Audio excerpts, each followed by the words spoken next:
যা বলছিল দেবব্রত বাবু,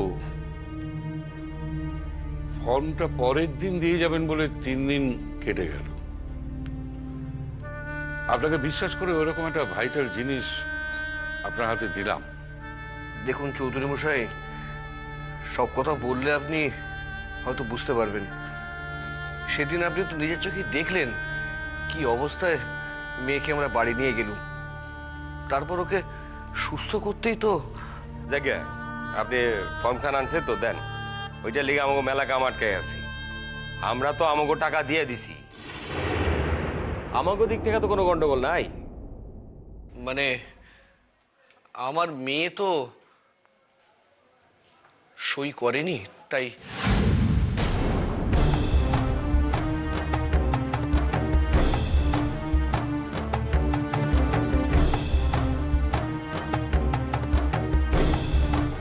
মানে সেই কথাটা বলার জন্য তুমি 3 দিন পরে এলে? আমি জানতাম এমন কিছু একটা হইব। এর লিগাই কয়দিন ধরে মনের ভিতরে কেমন একটা অশান্তি হইতেছিল। এই কথাটা বলতেই আপনি এখানে এসেছেন? আপনারা দয়া করে আমাকে একটু একটু কথা বলার সুযোগ দিন।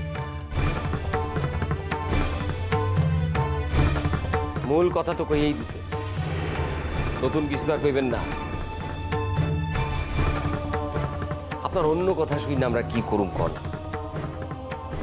দেখো ভাই আনন্দ, তুমিও তো সন্তানের বাবা, তাই আমার কথাটা শুনে তুমি হয়তো অন্তত বুঝতে পারবে। কি আর কথা দাদা, কি কথা হতে পারে? ময়না কান্নাকাটি করছে আর সেই অজুহাতে সইটা দেয়নি, তাই তো?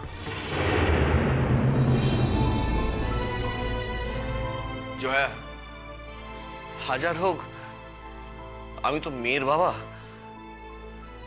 আর চোখের সামনে আমার মেয়ের সর্বনাশ তো আমি নিজের চোখেই দেখলুম।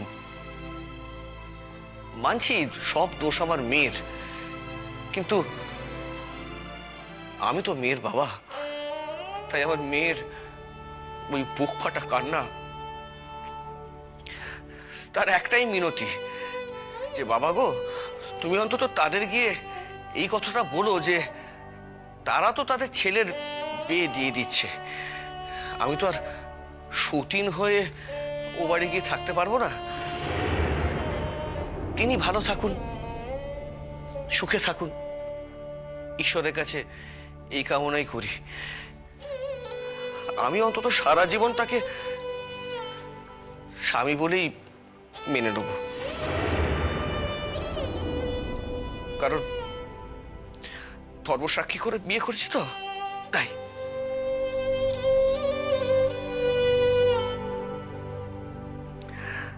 তাই মাত্র একটা সই দিয়ে ঈশ্বরের কাছে তাকে স্বামী বলে স্বীকার করাটাকে অস্বীকার করি কি করে? মুদ্রা কথা হইলো সে সইটা দিব না, যাতে আমার পোলার সারা জীবনে কাটা পিটা থাকে, এর লিগাই সে সইটা দিব না, তাই তো? শুনুন দেবব্রত বাবু, আপনার মেয়ের সই দিক না দিক, এই বিয়েটা কিন্তু হবে। হ্যাঁ চৌধুরী মশাই, আমি সবই বুঝতে পারছি। দেখুন আমার মেয়ে তো এক প্রকার বলেই দিয়েছে যে। শোনেন, বড় গো মাঝখানে কথা কইতেছি দেখা কিছু মনে কইরেন না। যেহেতু ব্যাপার খান আমার জীবনের, তাই কথা না কইয়াও থাকা সম্ভব হইতেছে না। আপনার মায়েরে আমি বিন্দু বিসর্গ বিশ্বাস করি না। আমি জানি যে তার স্বভাব খান সাপের মতো, আর ঠিক সেই কারণেই আমি তার সই চাই। এখন যেহেতু আমরা টাকা দিয়া সারছি, সেহেতু আমরাও আমাকে প্রাপ্য জিনিস খান পামু, এই আশাই রাখি। শোনা কথাটা ঠিকই বলেছে। আমরা যখন আপনাদের প্রাপ্য আপনাদের দিয়ে দিয়েছি, তখন আশা করব যে আমাদের প্রাপ্যটা আপনারা আমাদের দিয়ে দেবেন। আমি আপনাদের প্রয়োজনটা বুঝতে পারছি, কিন্তু আপনারা কেন একটা জিনিস বুঝতে পারছেন না যে আমাদের এই হিন্দু সমাজে একটা ছেলে সবকিছু ভুলে আবার বিয়ে করতে পারলেও একটা মেয়ের পক্ষে কিন্তু সেটা করা সম্ভব নয়। তাই এক রাতের মধ্যে আমার মেয়ের শাখা খুলে সিঁদুর আমি মুছে দিতে পারবো না। হয়তো আমার মেয়ে বাকি জীবনটা ওই শাখা সিঁদুর নিয়েই বেঁচে থাকবে। শোনেন, আপনার মায়াও যখন এই বিয়াতে সুখী হইল না, তখন দেন না তার আরেকবার বিয়া।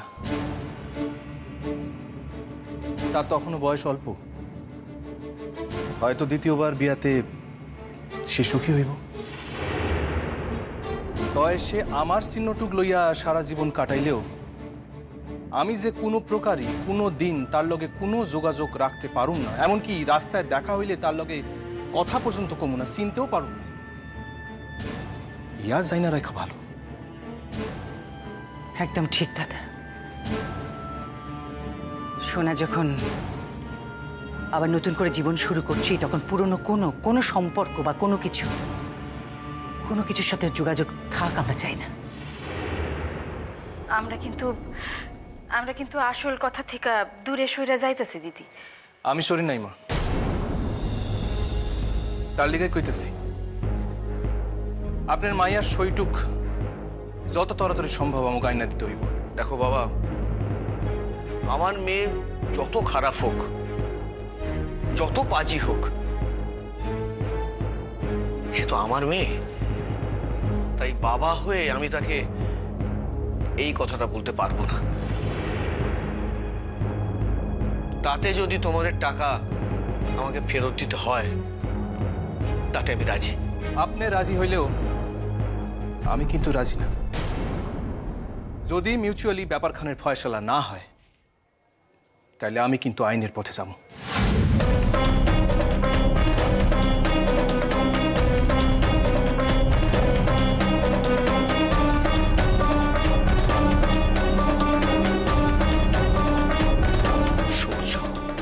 এই বিষয়ে আমি যা কনে তা কইছি, এরপর সিদ্ধান্ত আপনার। আমি আর একদিন অপেক্ষা করুম আপনার মায়ের শরীর লিখা।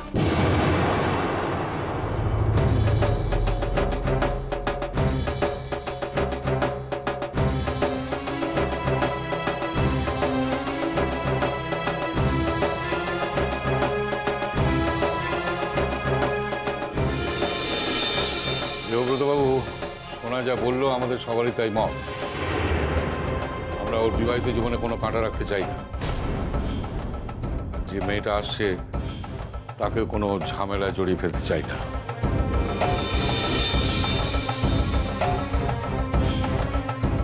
ঠিক আছে, আজ তাহলে আমি আসি।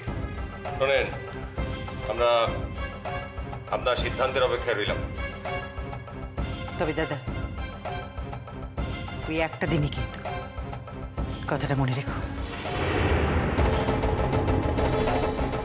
দাদা দয়া করে, আমগো পোলা আমগো পরিবার মেলা কষ্ট পাইছে আপনার মায়ের লিখা। এইবার আমার পোলাটারে একটু শান্তি দেন দাদা। আপনার মায়েরটারে বোঝান।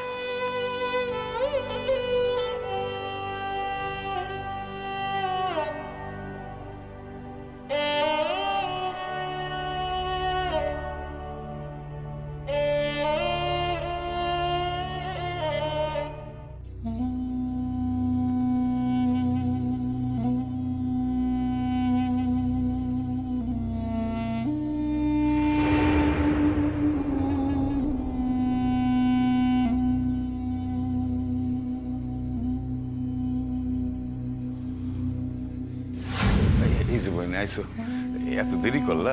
আমি মেলা সময় থেকে এখানে খাড়ায় রয়েছি। আসলে কি বলুন তো, অনেক কাণ্ড করে আসতে হলো তো, তাই একটু দেরি হয়ে গেল। যাক যাক, আপনি কাজের কথা বলুন। শুনো বইন, একখান ব্যাপার যা বুঝছি, তোমার মায়ের নিকট টেহাই কিন্তু সহ, মাইয়া সুখ দুঃখ ইয়া কিন্তু কোনো ব্যাপার না। তা নিলে বুঝতে দেখো, এই এই ডাক্তার কর্তার পরিবারের এত বড় অধর্ম, এত বড় অন্যায় তারা কিছুতেই মাইনা লইতেন না। মুখে অবশ্য বলছে যে খেলা তো সবে শুরু, আমার উপর একটুখানি ভরসা রাখ। কিন্তু কিন্তু কি করে ভরসা রাখি বলুন তো দেখি। শুনছি যে সামনেই নাকি তাদের বিয়ের দিনও ঠিক হয়ে গেছে।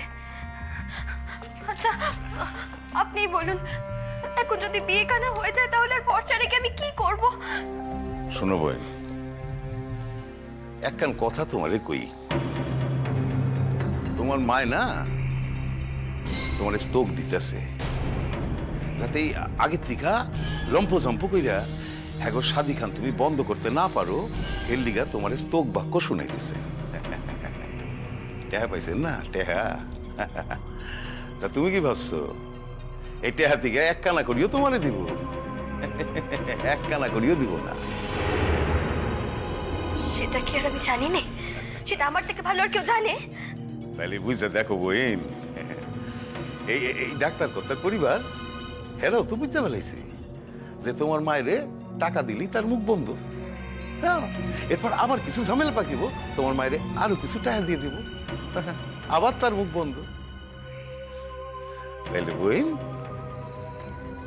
তোমার লিগা কি পয়রা থাকলো লবডঙ্কা। আমি ওই জন্যই তো আপনাকে বলছি, আপনি আমায় কিছু একটা বুদ্ধি দিন। আপনি যেভাবেই হোক না এই বিয়েখানে বন্ধ করার জন্য কিছু একটা করুন। দেখুন, আমার স্বামী রাগের মাথায় বলেছে যে আমার সঙ্গে আর সংসার করবে না। কিন্তু আর 4-5 বছর পরে হয়তো তার রাগ কমলে তার মন নিশ্চয়ই ফিরবে। কিন্তু একবার যদি বিয়েখানা হয়ে যায়, একবার যদি ওই সর্বনাশী বউ ঘরে আসে, তাহলে তো সে পথ চিরকালের জন্য বন্ধ হয়ে যাবে। এই তো এখন কামের কথা, কতক্ষণ তুমি এখন কামের কথা কইছো না? তোমার মাথায় বুদ্ধি আছে বই। বুদ্ধি থেকেই বা কি হচ্ছে? কিছুই তো করতে পারছি না। আমি তো কোনোভাবে বিয়েখানা আটকাতেই পারছি না।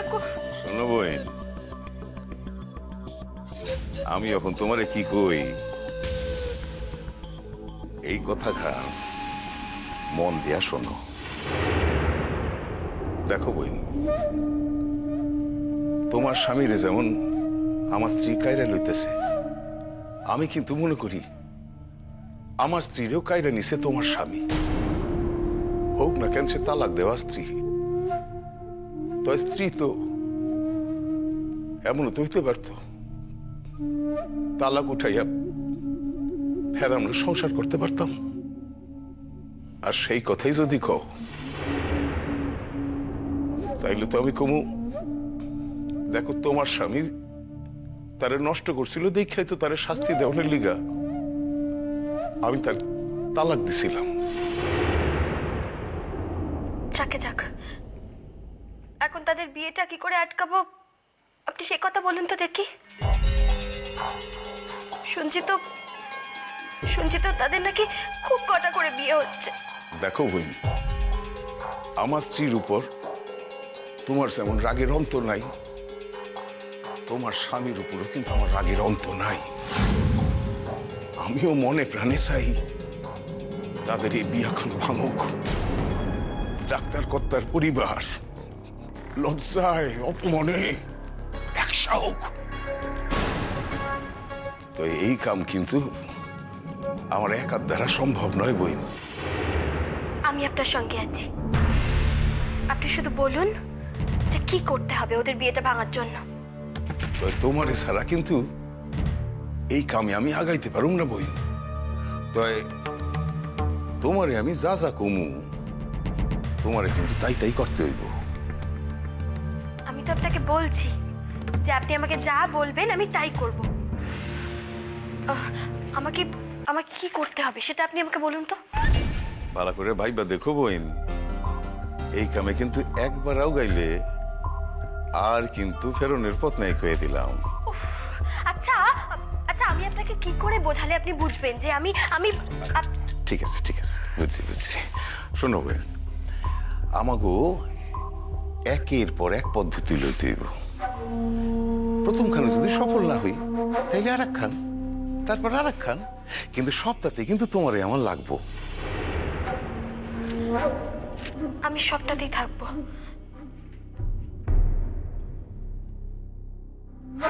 একটা মেয়ের কাছে তার স্বামীকে ফিরে পাওয়ার জন্য কোনো কাজই কঠিন নয় গো।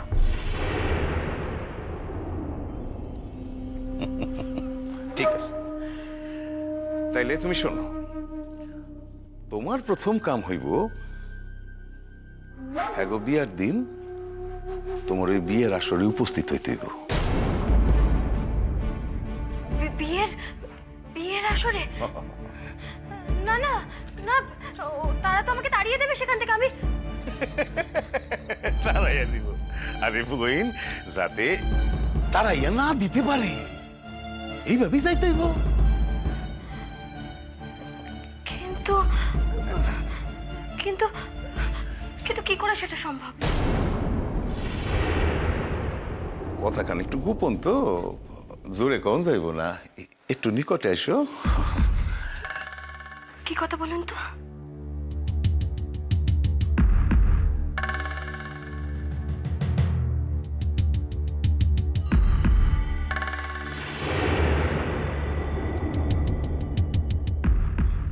কিন্তু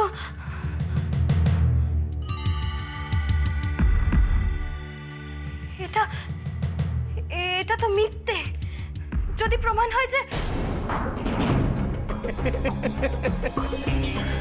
আরে তথ্য প্রমাণ ইয়া তো পরের কথা, বিয়া ভাঙনের লিগা এই আই কিন্তু প্রথম ধাপ। কিন্তু আহ, কিন্তু নাই, কিন্তু নাই, কোনো কিন্তু নাই। ইয়াতে যদি সফল না হও তাহলে তার পরের ধাপও আমার ভাবা আছে। আমি আমি তো কিছুই বুঝতে পারছি না আপনি কি বলছেন। এই কামে সাহস রাখতে হইব বইন, সাহস হারাইলে কিন্তু চলবো না। হ্যাঁ, পারবো পারবো আমি। আমাকে আমাকে পারতেই হবে। খুব ভালো খুব ভালো। দেখো বইন, স্বামীরে ফিরা পাওনের লিগা মানুষে তো কত কিছু করে, আর তুমি পারবা না? হ্যাঁ, পারতে আমাকে হবে।